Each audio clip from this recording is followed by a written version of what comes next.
For the past several weeks, I've been negotiating with one of the U.S.'s best brokerage houses to become a sponsor of the channel in hopes that they could bring some knowledge and their expertise to my tribe.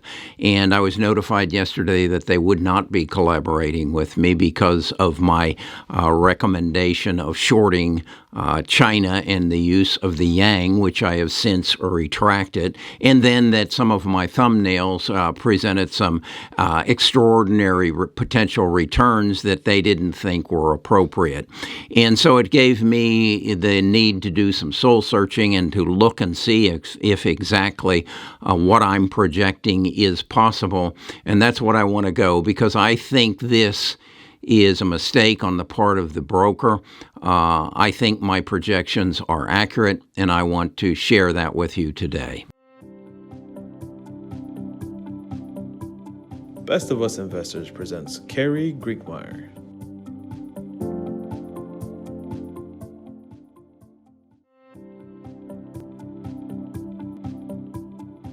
I'm going to apologize up front if this video gets to where I sound a bit defensive. It's because I've been down this road before. When I was a financial advisor with Ameriprise, I was one of the largest producers for them, and I realized that I wasn't doing my clients the service that I wanted by being a commission salesman. I believed that when they came in, my motive was to pay my mortgage and pay my kids' college tuition, and that wasn't in their best interest. So I redirected my program so where I was charging a fee for service. So as their portfolios grew, my compensation grew. And what I didn't realize is when I did that, I kind of cut middle management out. That's how they got compensated, was a percentage of my commission base.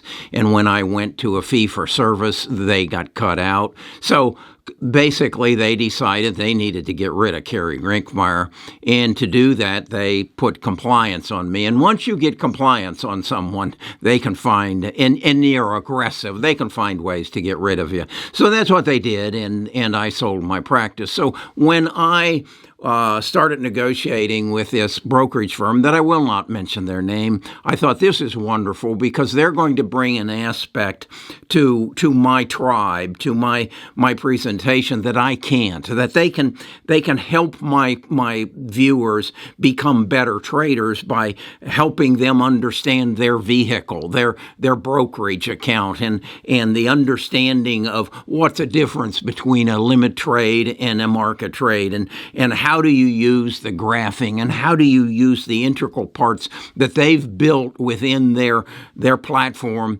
that my clients don't, or my viewers don't understand. So yesterday when they said, no, Carrie, we're not going to collaborate with you in the future because of your yang representation. And I understand that was a mistake because I've never shorted a stock in my lifetime. I don't believe in it just because you have to get involved in margin. And then when I understood that there was an ETF and they suck up the margin, but then when it was explained to me that the 3X really doesn't give you over a long term a opportunity to capitalize, I basically said, no, I don't want to do that. So the other element they said is some of your thumbnails are too much clickbait in that you're making outlandish projections as to what somebody might be able to achieve. You've even said they might be able to achieve 1,000x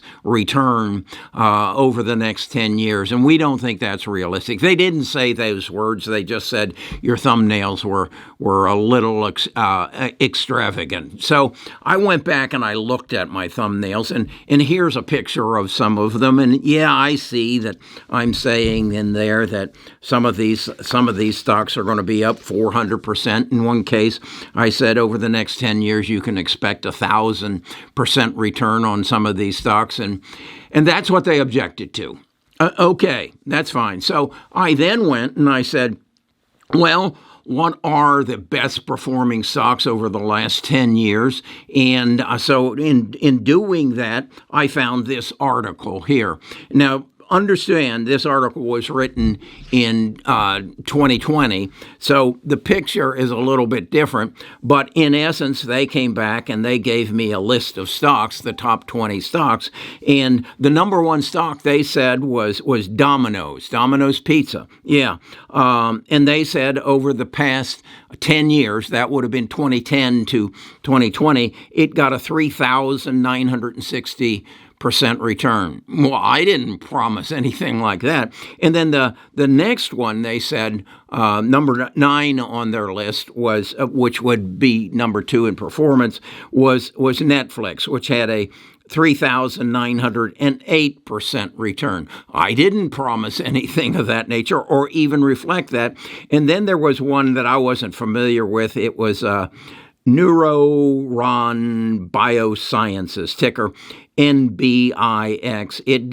It gave a 3,207 return, and then one Landing Tree, and I never would have thought, or Lending Tree, it gave a 3,207 return. Then a bond trading fund, electronic bond trading, 3,018. So you can look at the article. I'll put a link in the description, and you can read that. But I couldn't find anything that was current. I couldn't find anything from 2013 to 2013 to 2023.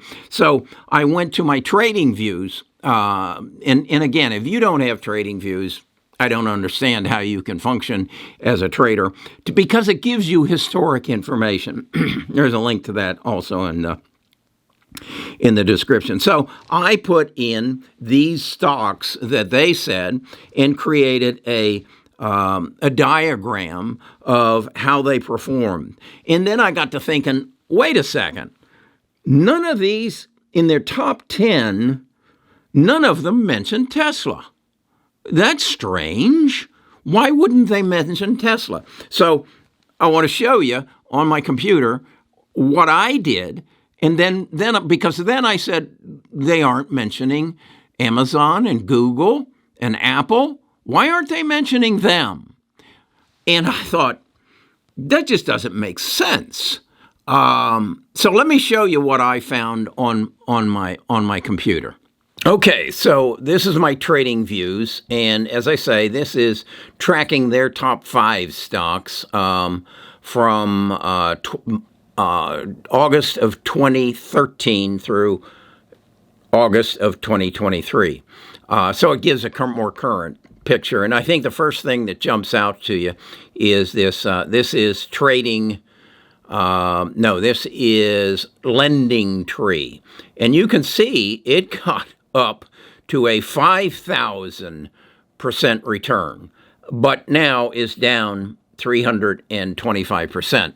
And that's because of interest rates and mortgage lending and things of that nature. So if you follow the market and you understand what's happening and you're attuned and you're specializing in real estate, this was a barn burner. And then this is Netflix. It's actually the biggest returner since 2023 of their input, and it's up 1,925%. It was up almost 6,000%. So my projections of 1,000% return are kind of dwarfed by these things. And then you have this. This I believe is the bond trading fund, and so that's their top 5. They built that from 2010 through 2020, and you can see what 3 years, the different 3 years made. So now let's add some of our favorites, or the ones I would have thought to put in there. Okay, now I've added my favorites, and not one of my favorites, but I knew it should have been on there, and I for the life of me, I don't understand why it wasn't, and that's Tesla. And Tesla currently, where it's trading right now, over the last 10 years, has a 15,162% return, and it had been as high as 19,417. So my claims aren't outrageous, compliance department, if you look at it from a point of view of as a stock picker. And that's what I am. And that's what I try to teach my people to do, is to build their portfolios around the future, not around the past. So now let's look at what is Amazon. Amazon, based on the last 10 years, is up 1,164%. Microsoft, 845. Apple, 711, and I think Google is under here at 1,672. So are my projections outlandish? I don't think so. What do you think? What does all this boil down to? It's a stock picker's market. And if you invest with a financial advisor or follow the diversification platform and wealth preservation platform, no, you aren't going to get 1,000% return.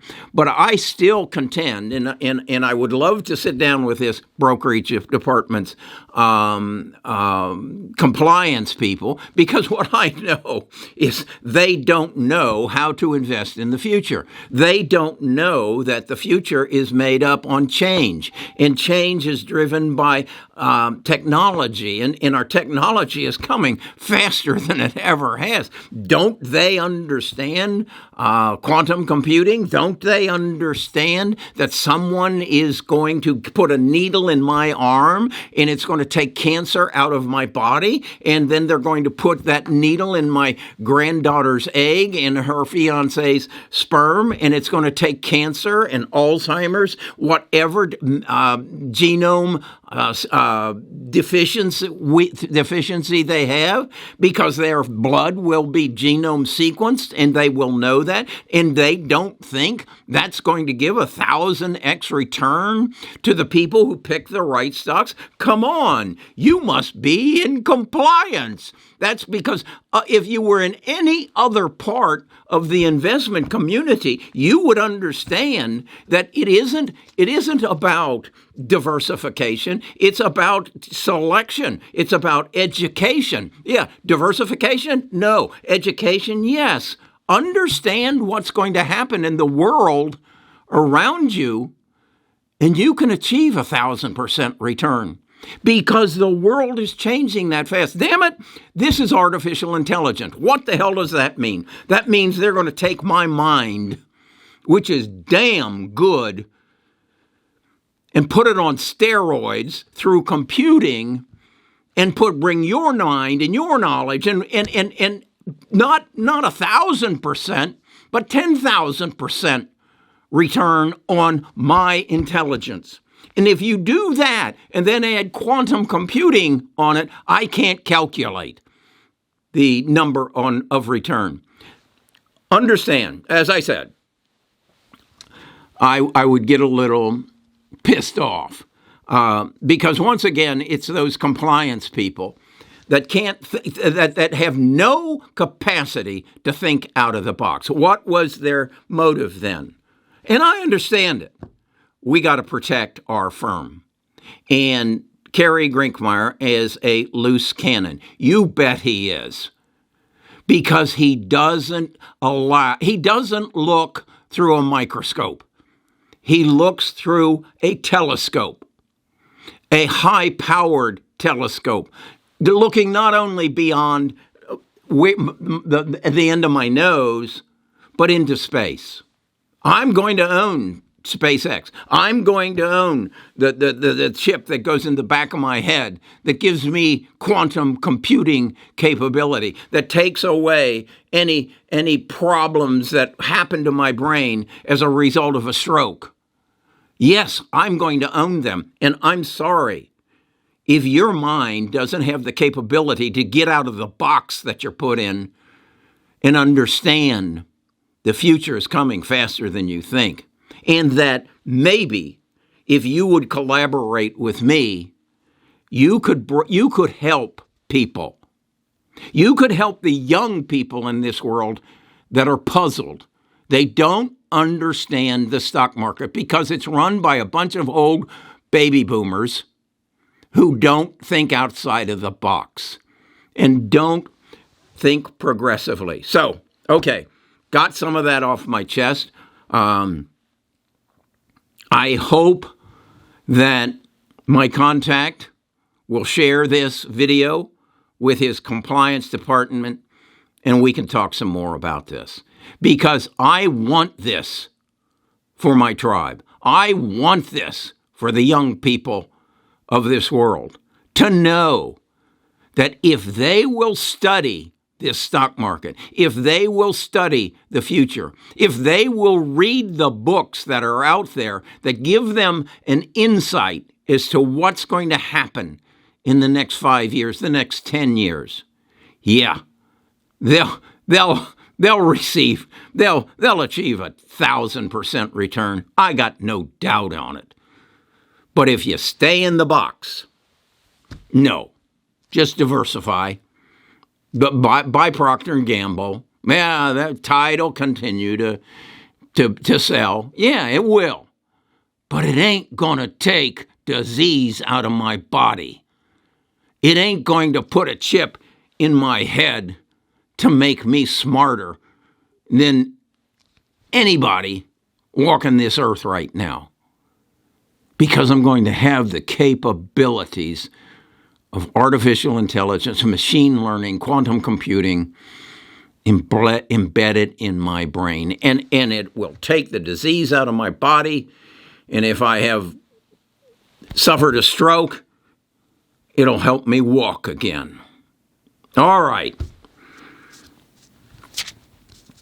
I don't know where these people live. Talk to you again tomorrow.